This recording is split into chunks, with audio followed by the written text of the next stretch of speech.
بسم اللہ الرحمن الرحیم الرحمن علم القرآن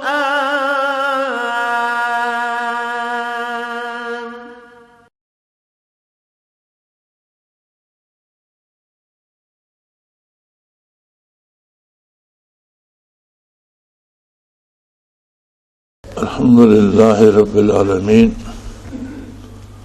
والصلاة والسلام علی حبیبہ محمد وآلہ وصحبہ اجمعین. اعوذ باللہ من الشیطان الرجیم. بسم اللہ الرحمن الرحیم.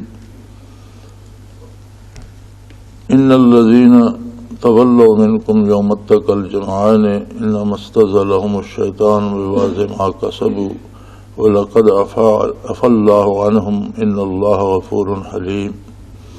يَا أَيُّهَا الَّذِينَ آمَنُوا لَا تَكُونُوا كَالَّذِينَ كَفَرُوا وَقَالُوا لِإِخْوَانِهِمْ إِذَا ضَرَبُوا فِي الْأَرْضِ أَوْ كَانُوا غُزًّى لَوْ كَانُوا عِندَنَا مَا مَاتُوا وَمَا قُتِلُوا لِيَجْعَلَ اللَّهُ ذَلِكَ حَسْرَةً فِي قُلُوبِهِمْ وَاللَّهُ يُحْيِي وَيُمِيتُ وَاللَّهُ بِمَا تَعْمَلُونَ بَصِيرٌ. وَلَئِن قُتِلْتُمْ فِي سَبِيلِ اللَّهِ أَوْ مُتُّمْ لَمَغْفِرَةٌ مِّنَ اللَّهِ وَرَحْمَةٌ خَيْرٌ مِّمَّا يَجْمَعُونَ. وَلَئِن مُتُّمْ أَوْ قُتِلْتُمْ لَإِلَى اللَّهِ تُحْشَرُونَ. فَبِمَا رَحْمَةٍ مِّنَ اللَّهِ لِنتَ لَهُمْ وَلَوْ كُنتَ فَظًّا غَلِيظَ الْقَلْبِ لَانفَضُّوا مِنْ حَوْلِكَ فَاعْفُ عَنْهُمْ وَاسْتَغْفِرْ لَهُمْ وَشَاوِرْهُمْ فِي الْأَمْرِ فَإِذَا عَزَمْتَ فَتَوَكَّلْ عَلَى اللَّهِ إِنَّ اللَّهَ يُحِبُّ الْمُتَوَكِّلِينَ. اللهم سبحانك لا علم لنا إلا ما علمتنا إنك أنت العليم الحكيم. مولاي صل وسلم دائما أبدا على حبيبك من زانت به الأسر. إن الذين تولوا منكم يوم التقى الجمعان إنما استزلهم الشيطان ببعض ما كسبوا ولقد عفا الله عنهم إن الله غفور حليم. فرمایا جن لوگوں نے مقابلے کے دن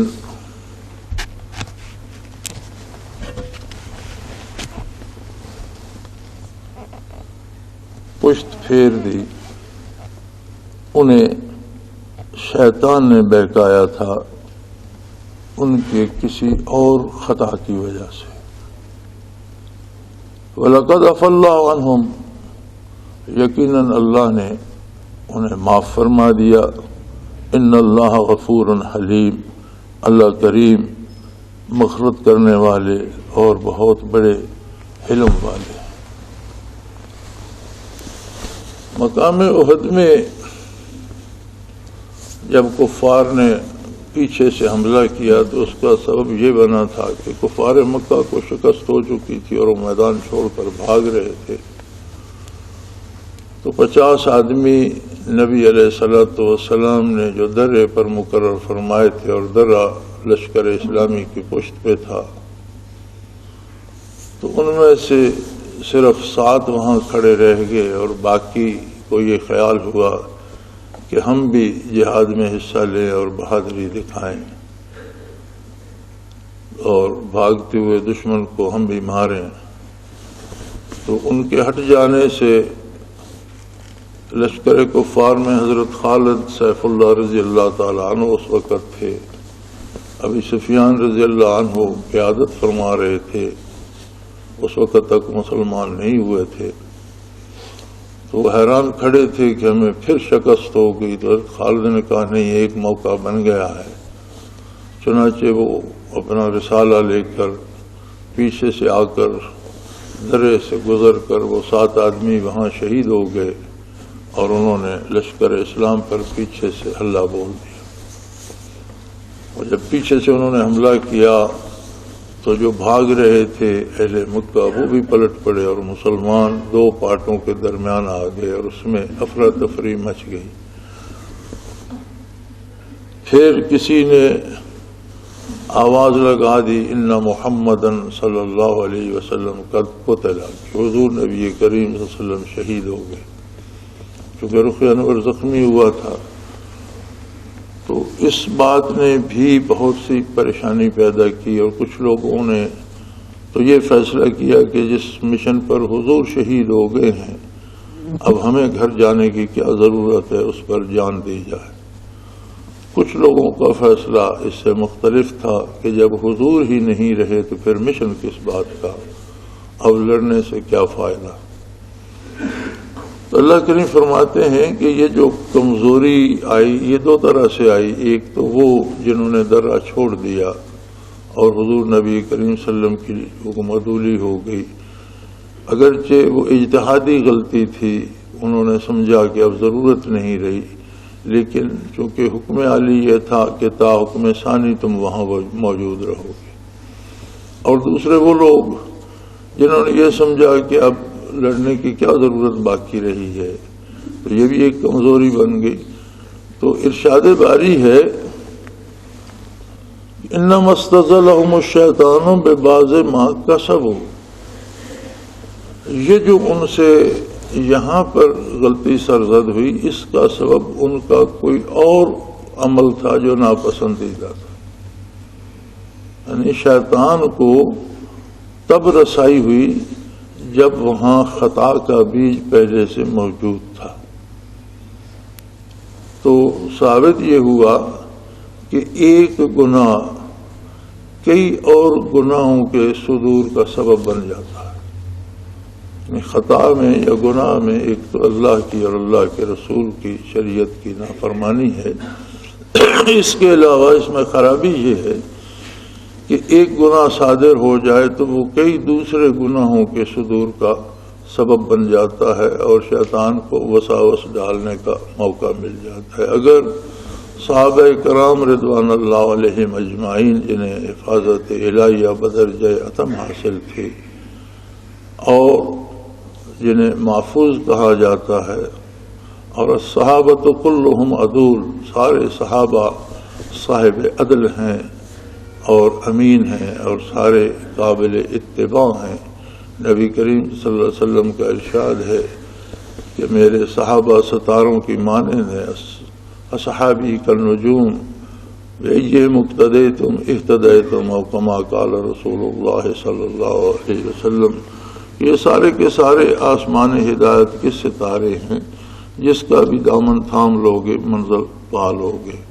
اس کے باوجود انسانی خصوصیات ہر جگہ موجود ہوتی ہیں، اور چونکہ یہ وہ لوگ تھے جن سے قیامت تک آنے والی انسانیت نے سبق حاصل کرنا تھا، زندگی کے اسالیب سیکھنے تھے، اتباع شریعت کا انداز سیکھنا تھا، تو فرمایا کہ ان سے کہیں کوئی اور خطا چھوٹی موٹی ہوئی ہوگی جس کے سبب شیطان کو رسائی ہوئی اور اس نے ان کے دلوں میں وساوس ڈالے اور ان سے غلطی سرزد ہو گئی۔ لیکن یہ بڑے عجیب لوگ تھے اور بڑے خوش نصیب لوگ تھے، اور ایسے لوگ تھے جو خصوصاً حضور اکرم صلی اللہ علیہ وسلم کی رفاقت کے لیے اللہ نے پیدا فرمایا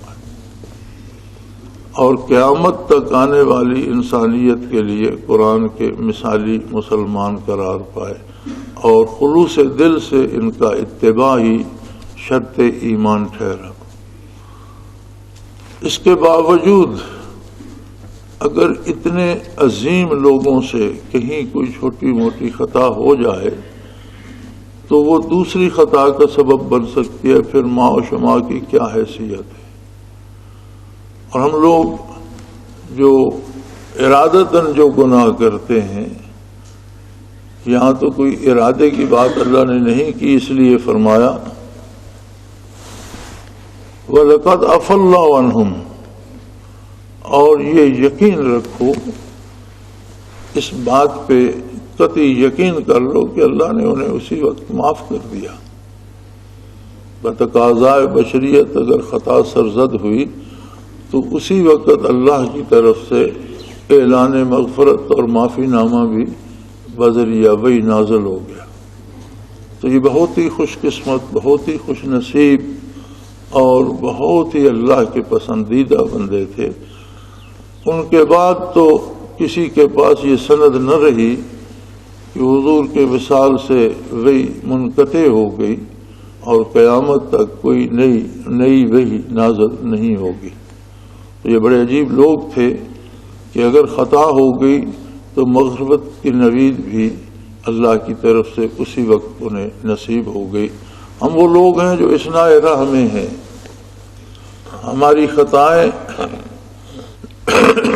ہم بھی جانتے ہیں کہ خطا ہیں، اور نیکیوں کی کوئی دلیل ہمارے پاس نہیں ہے کہ جس کام کو ہم نے نیکی سمجھ کر کیا ہے وہ قبول ہوا ہے یا نہیں ہوا۔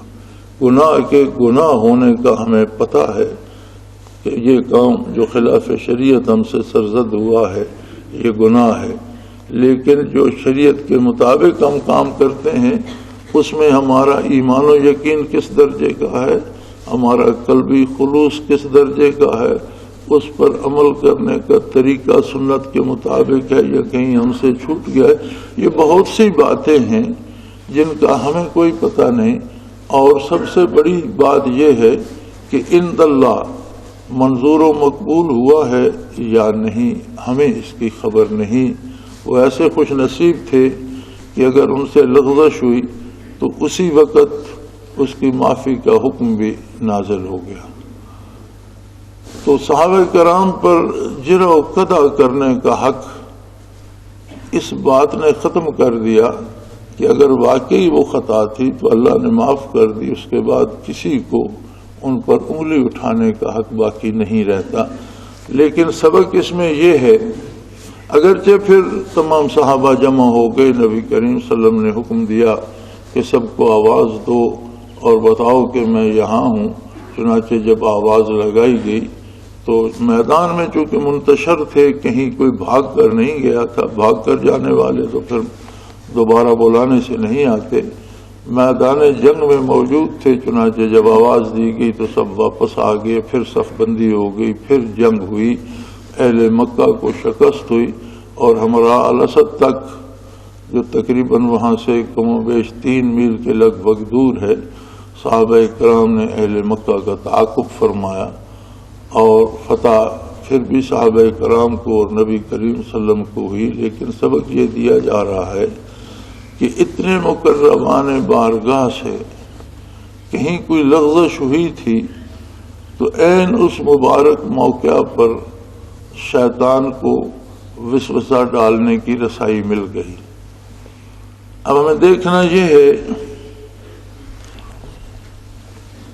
کہ اکثریت وطن عزیز میں مسلمانوں کی سود خور ہے، چونکہ نظام سودی ہے، اور اس کے ساتھ شروع سے ایک گنجائش موجود ہے کہ جو لوگ سود نہیں لینا چاہتے وہ سود پہ پیسہ نہ رکھیں۔ تو یہ گنجائش تو ہمیشہ سے موجود ہے، اور اب تو بینک بھی ایسے بن گئے ہیں جن میں بلا سودی سرمایہ رکھا جا سکتا ہے۔ لیکن حقیقت یہ ہے کہ اکثر سرمایہ داروں کا سرمایہ سود پر ہی ہے۔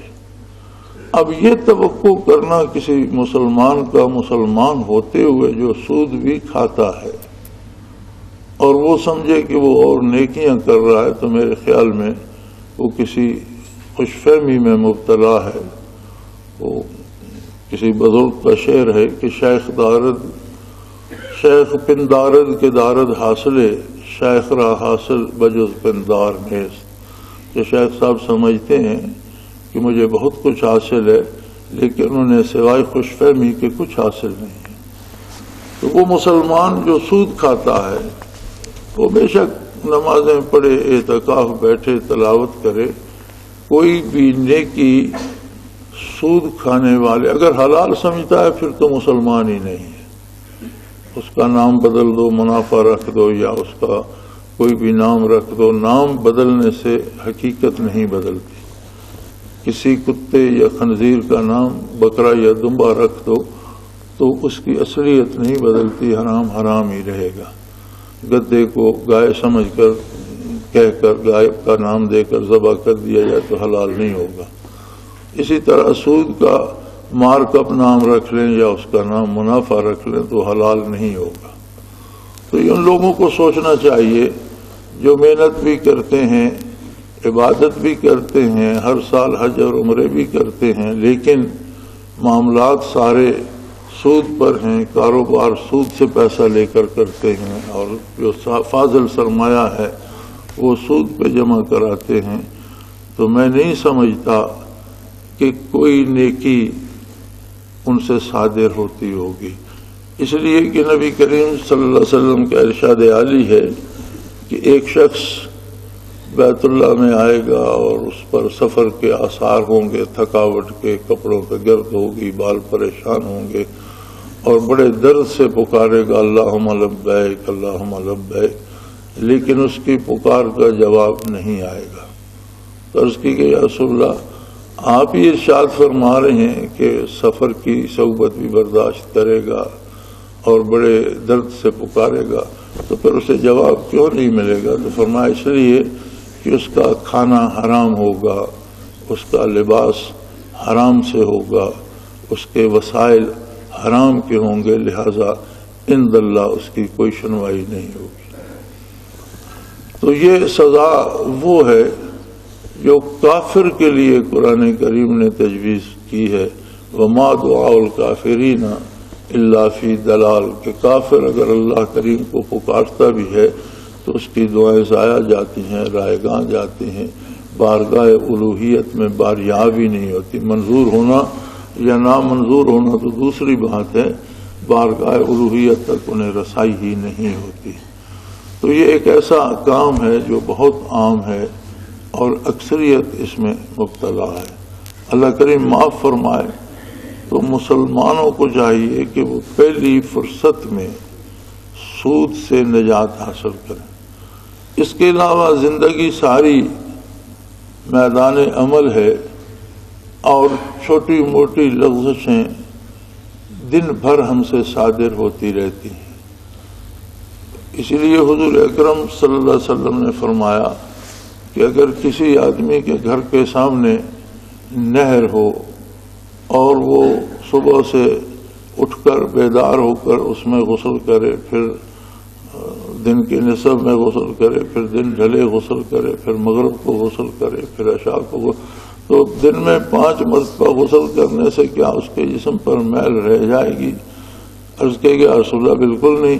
تو فرمایا یہی حال 5 نمازوں کا ہے کہ مومن جب 5 دفعہ بارگاہ الوہیت میں حاضر ہوتا ہے تو یہ اس کی خطائیں اور لغزشیں معاف کرانے کا سبب بن جاتی ہیں، لیکن بنیادی بات کہ اس کا لباس، اس کی غذا رزق حلال سے ہو۔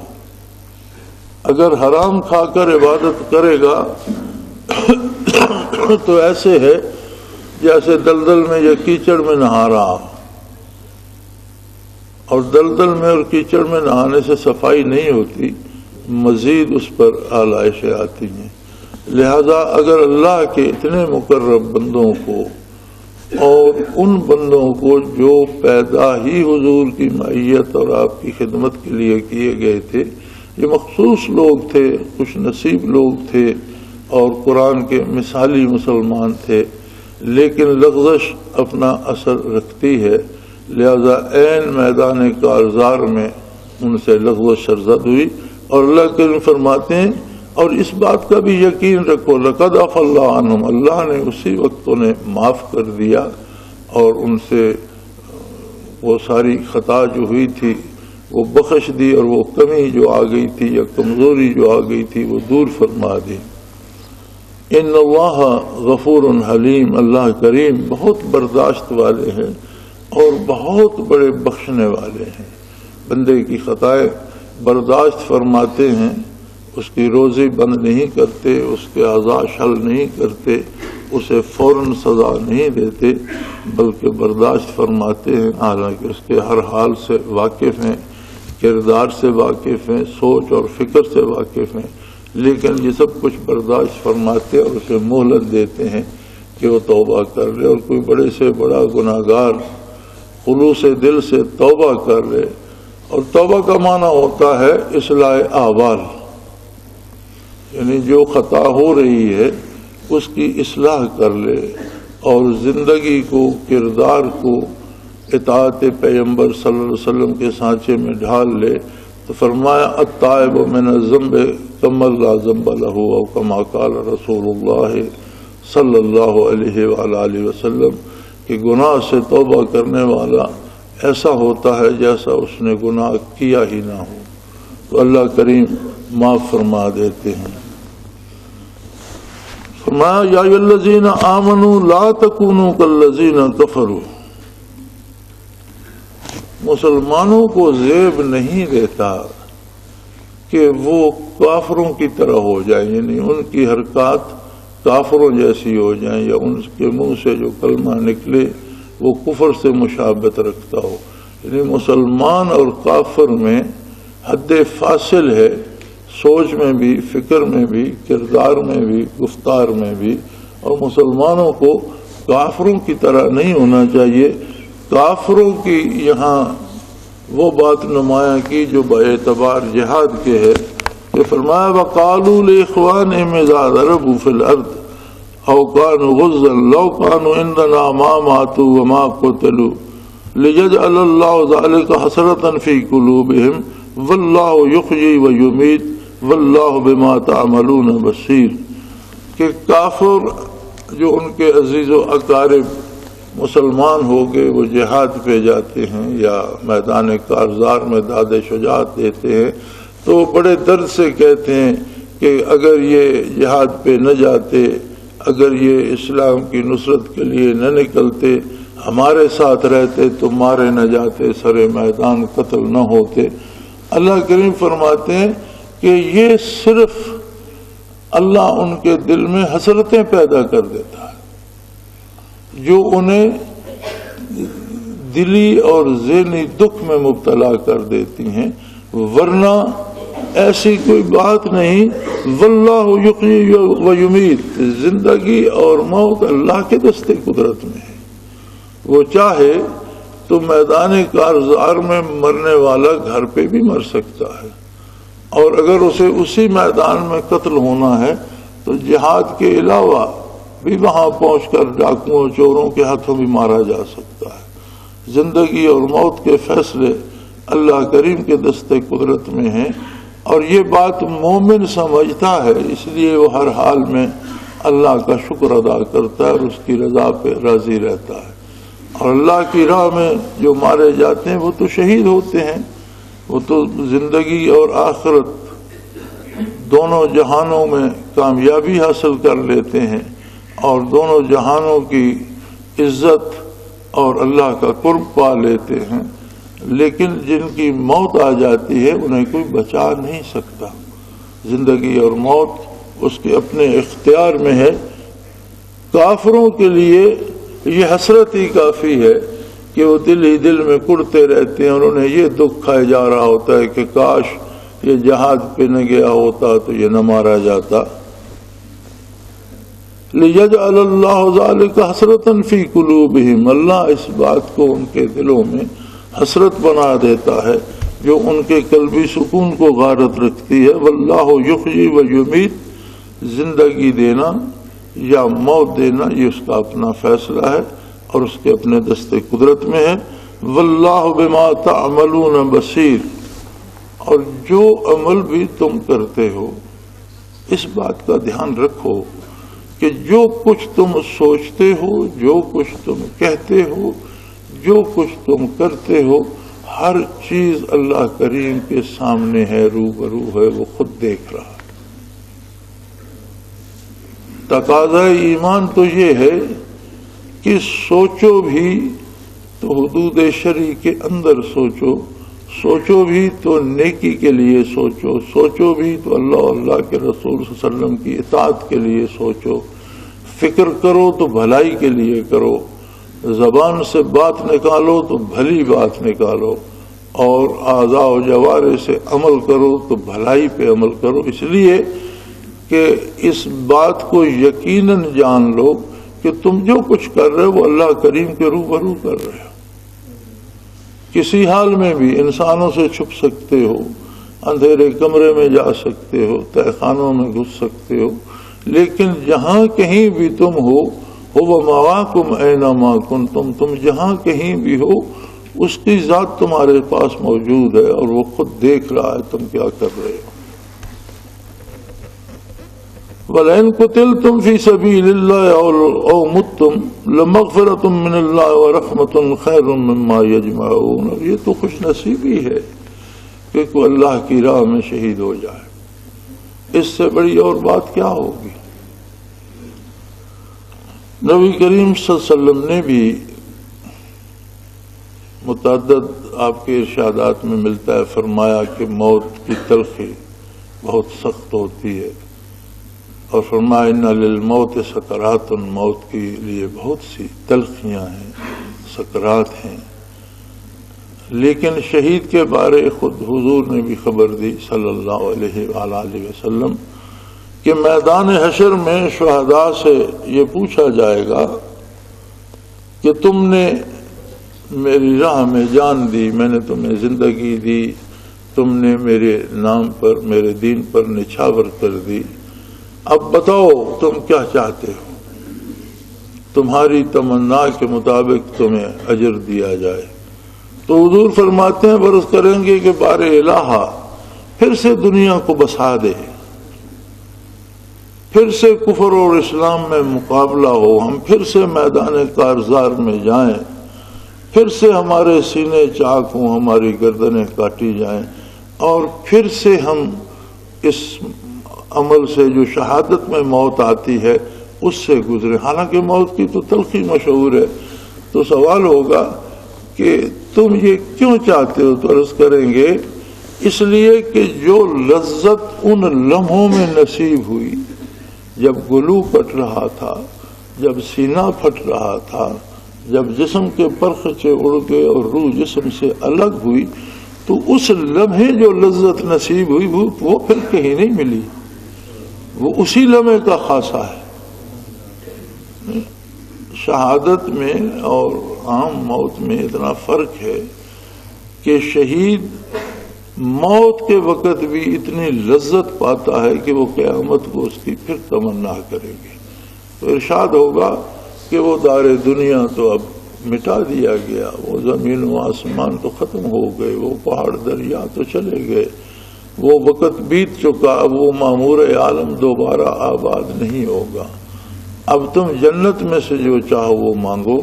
اب آگے کی طرف سفر ہے، زندگی پیچھے نہیں جاتی، کبھی ہمیشہ آگے بڑھتی ہے. کسی پر تنگ دستی ہو یا فراخی، حکومت ہو یا غلامی، زندگی آگے کو رواں رہتی ہے، واپس نہیں پلٹتی. لہذا احوال کو واپس نہیں پلٹایا جائے گا، جو کچھ آگے ہے اس میں سے جو چاہو مانگو.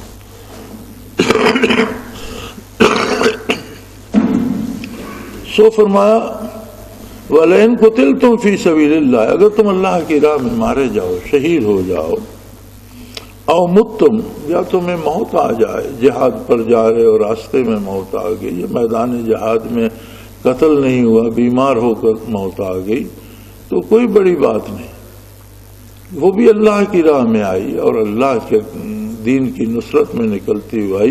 لَمَغْفِرَةٌ مِّنَ اللَّهِ وَرَحْمَةٌ، اللہ کی وہ بخشش کہ زندگی میں جو کچھ چھوٹی موٹی کوتاہیاں ہو گئی تھیں، کمی بیشی رہ گئی تھی، وہ ساری معاف کر دی گئی. ورحمہ، نہ صرف یہ کہ زندگی کی تمام لغزشیں معاف ہو گئیں، ورحمہ، اس پر مزید انعامات.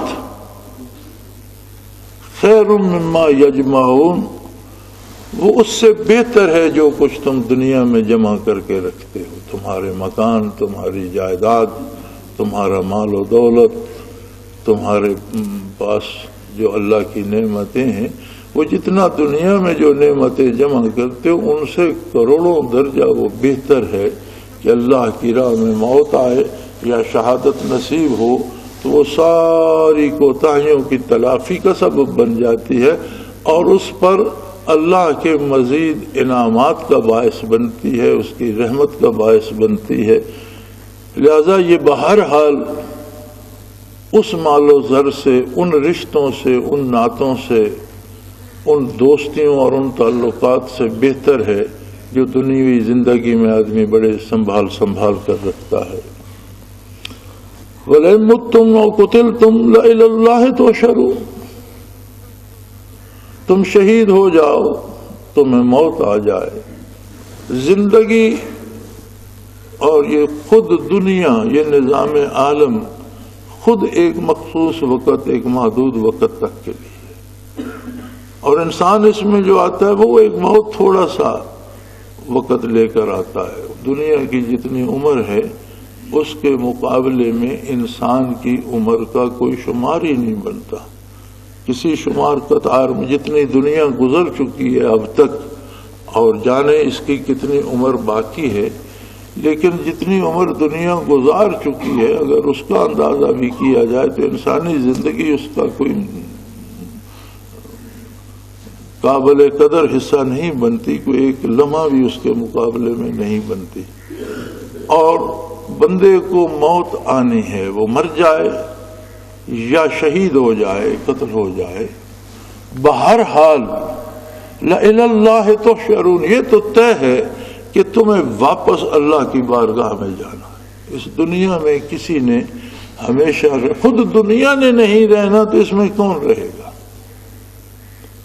جب نظام عالم خود فانی ہے تو اس میں کون باقی رہ سکتا ہے؟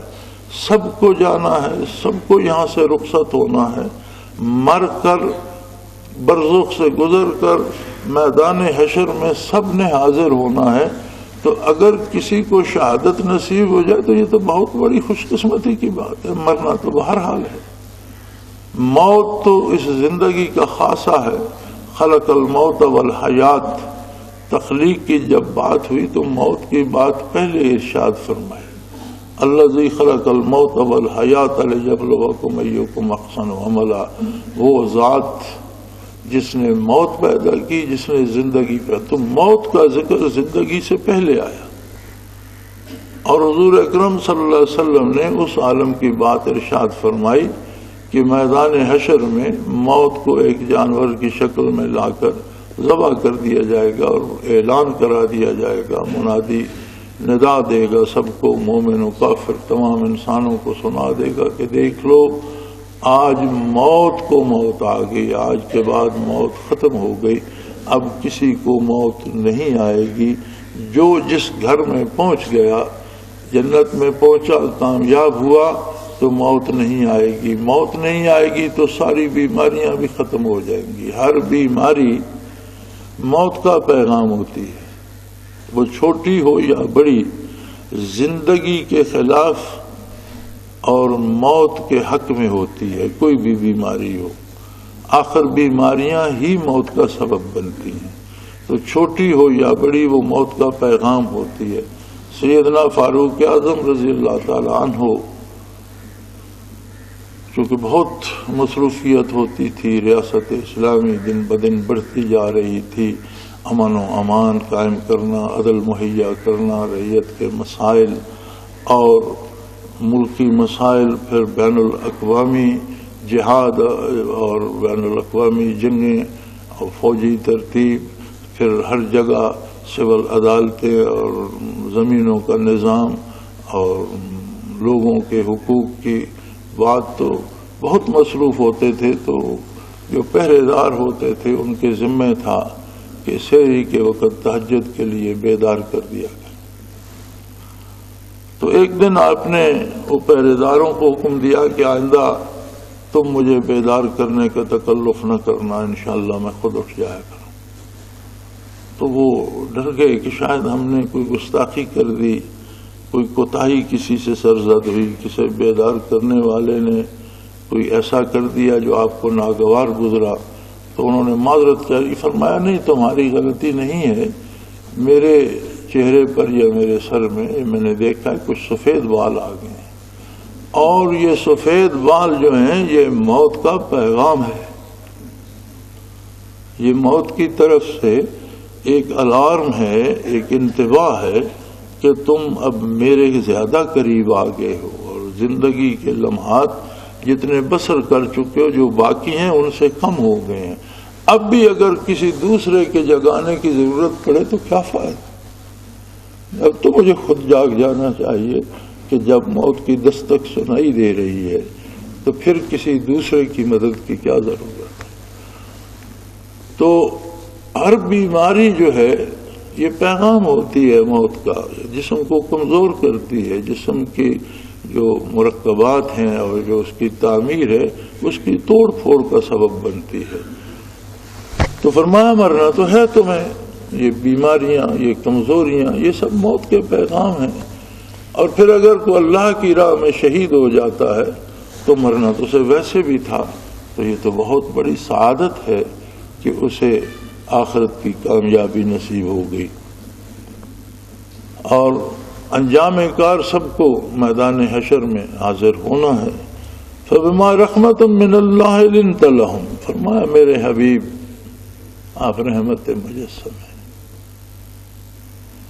اور آپ نہایت ہی مہربان ہیں۔ دنیا میں کسی محبت کا تصور نہیں کیا جا سکتا جو محبت محمد الرسول اللہ صلی اللہ علیہ وسلم نے انسانیت سے کی۔ انسانیت میں اکثریت ان لوگوں کی رہی جنہوں نے کفر کیا، ان لوگوں کی رہی جنہوں نے حضور پر بہتان لگائے، ان لوگوں کی رہی جنہوں نے حضور پر تان کیے، جنہوں نے حضور کو شہید کرنے کی سازشیں کی، جنہوں نے اسلام کے راستے روکے، جنہوں نے ایذائیں دی، ہجرت پہ مجبور کر دیا، جنہوں نے پتھر مار مار کر رخ انور کو لہوحان کر دیا، پھر بھی دستے دعا اٹھے تو ان کی ہدایت کے لیے، ان کی بخشش کے لیے۔ یعنی جو محبت حضور نے انسانیت سے کی اس کا تصور کرنا محال ہے۔ اور پھر انسانوں میں سے جو ایمان لائے، بندے مومن سے جو محبت حضور نے کی اس کا تو اندازہ ہی نہیں کیا جا سکتا۔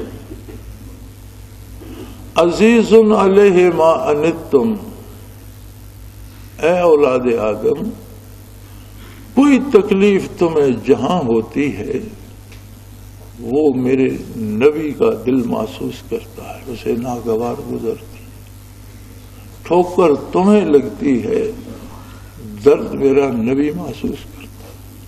حریص علیکم، دو عالم سے بے نیاز ہے، لیکن اے اولاد آدم تمہارے معاملے میں حرص کی حد تک چلا گیا ہے کہ تم ایمان قبول کر لو، اللہ کے عذاب سے بچ جاؤ۔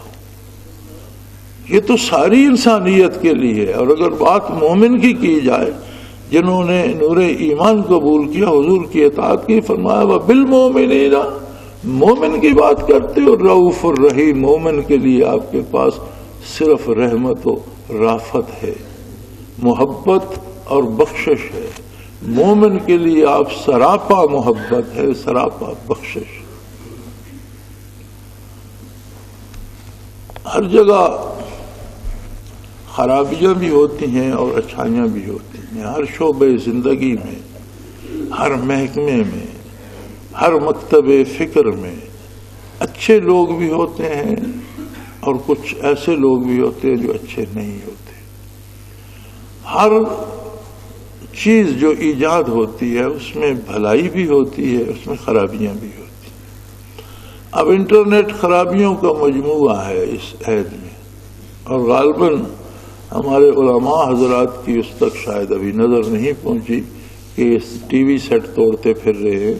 انٹرنیٹ اتنے دور نکل گیا ہے کہ ٹی وی پہ اس بے حیائی کا تصور بھی نہیں کیا جا سکتا۔ اس کے باوجود انٹرنیٹ پہ بھی بڑی خوبصورت باتیں ہوتی ہیں۔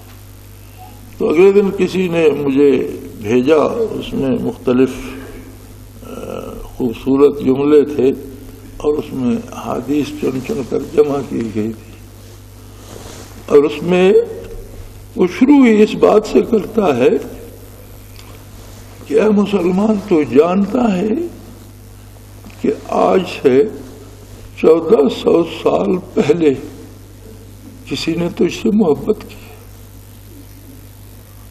تو نہیں تھا، تیرا وجود نہیں تھا، تو زمین پہ آیا نہیں تھا، تو کسی کا دل بار بار تیرے لیے بے قرار ہوتا تھا، کسی کے ہاتھ تیری بخشش کے لیے اٹھا کرتے تھے، کسی کے لب مبارک تیری بخشش مانگا کرتے تھے۔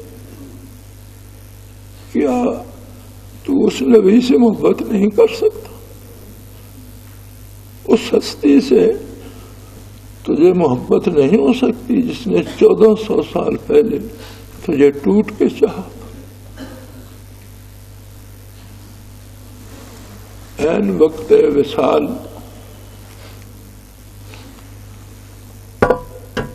آپ حضرت عائشہ صدیقہ رضی اللہ تعالی عنہا کی گود مبارک میں تھے اور آپ کے ارشادات عالی پورے ہو چکے تھے، لیکن لمحہ مبارک میں حرکت تھی۔ حضرت علی کرم اللہ وجہ کریم نے گوشت مبارک قریب کیا تو نہایت آہستگی سے جو فرما رہے تھے، اور جو حضرت علی نقل فرماتے ہیں کہ فرما رہے تھے رب امتی رب امتی، یعنی وقت وصال بھی جس کی دعائیں تیرے لیے مخصوص تھی۔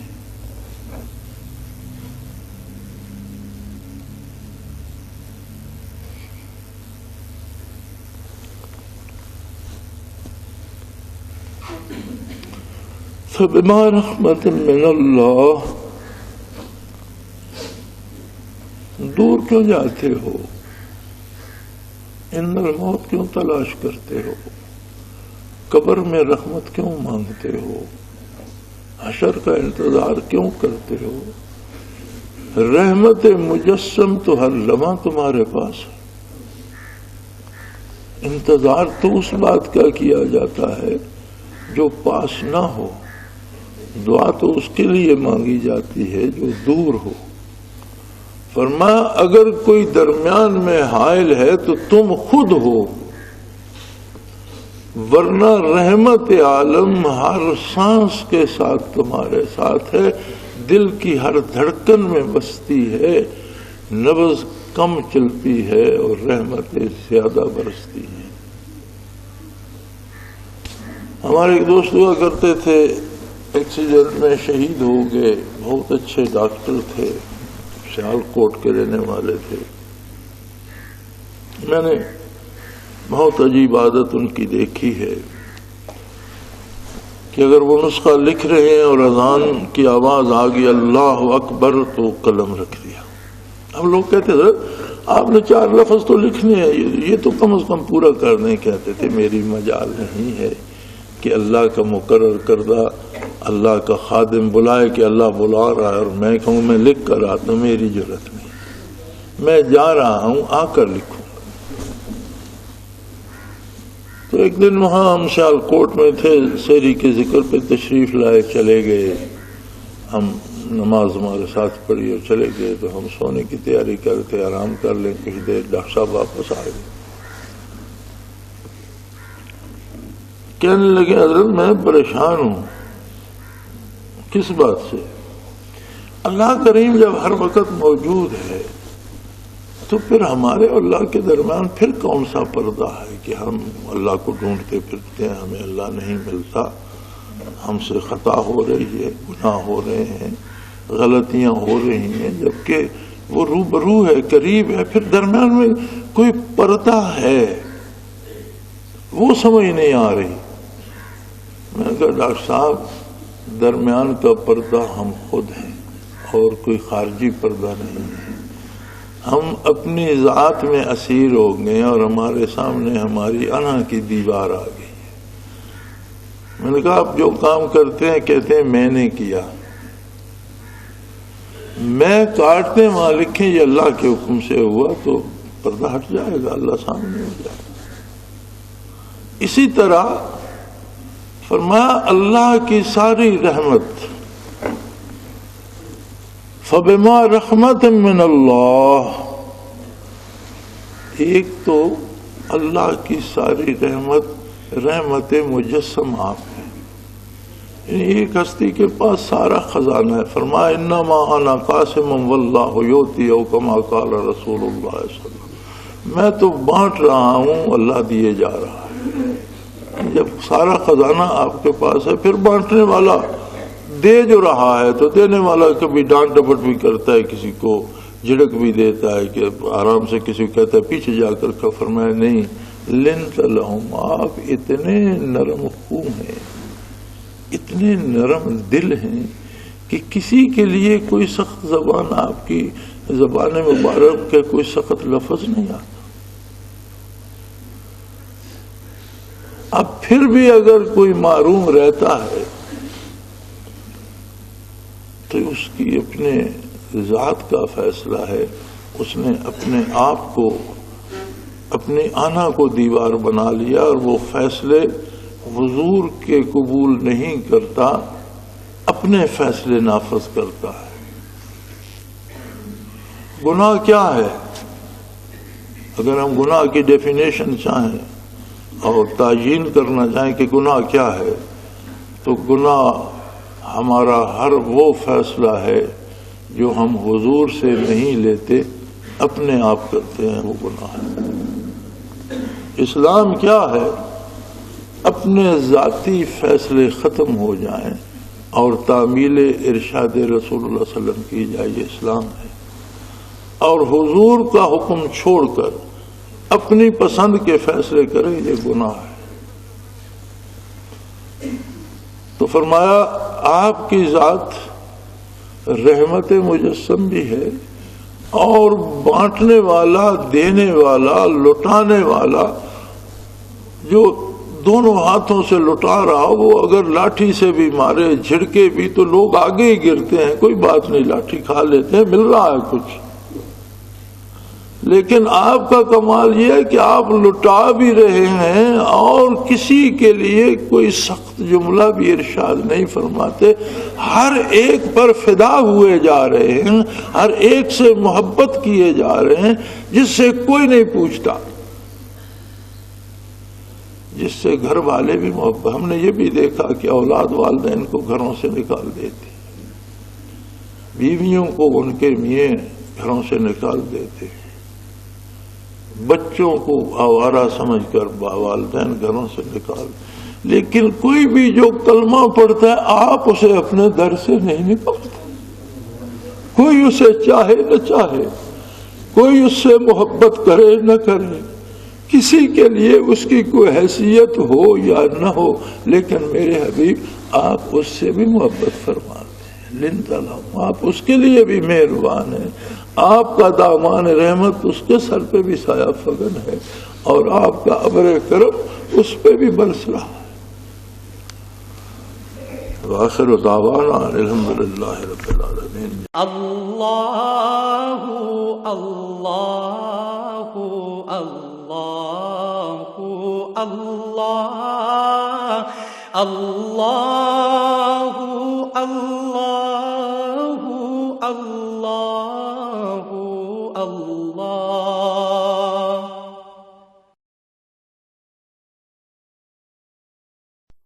حضرت امیر محمد اکرم آبان مد ظلہ العالی دارالعرفان منارہ ضلع چکوال میں سالہ سال سے قرآن و حدیث کے اوپر خطابات کر رہے ہیں اور سلسلہ نقشبندیہ اویسیہ کے مطابق لوگوں کو ذکر الہی کی تربیت دے رہے ہیں۔